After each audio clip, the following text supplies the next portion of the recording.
എവിടെ നടി നൈറ്റ്? അയ്യോ ഞാൻ അണ്ണാച്ചിനെ എടുത്ത ചേച്ചി. അയ്യോ കളറില്ല. അണ്ണാച്ചിക്കോ? അയ്യോ അണ്ണാച്ചിക്കല്ല, നൈറ്റിക്ക്. എടി നിനക്ക് വേറൊരു പുള്ളിയില്ലായിരുന്നോ? അത് അണ്ണൻ പൊക്കിയില്ലേ ചേച്ചി? എനിക്ക് അതങ്ങ് ഇഷ്ടപ്പെട്ടു പോയി. പക്ഷെ ഞാൻ ചോദിച്ചത് അതല്ല.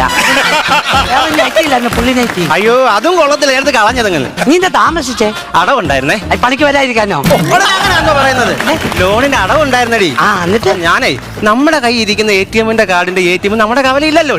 അതില്ല. അത് ഇവിടെ നമ്മൾ ഓട്ടോ വിളിച്ച് വേറെ കവലയിൽ പോകണം. ഇവിടുത്തെ ATM-ന്ന് പൈസ എടുത്താൽ 24 രൂപ നമ്മുടെ കയ്യിൽ നിന്ന് പോകും. എനിക്ക് അന്നേരം അവിടെ ബുദ്ധി ചോദിച്ചടി. ഞാൻ അവിടെ ശശാനന്റെ ഓട്ടോ വിളിച്ചിട്ട് 60 രൂപ ഓട്ടോ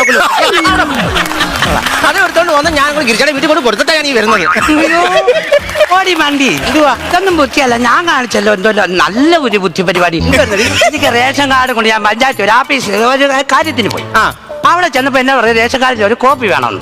റേഷൻ കാർഡ് എന്റെ കയ്യിലിരിക്കുവാന്നേ, കോപ്പി ഒരെണ്ണം വീട്ടിലിരിക്കും. ഞാൻ 100 രൂപ അവിടുത്തെ ഓട്ടോക്കൂലി കൊടുത്ത് വീട്ടിൽ പോയി ആ കോപ്പി എടുത്തു. അല്ല പിന്നെ എനിക്ക് ആ കോപ്പി നഷ്ടമാണ്.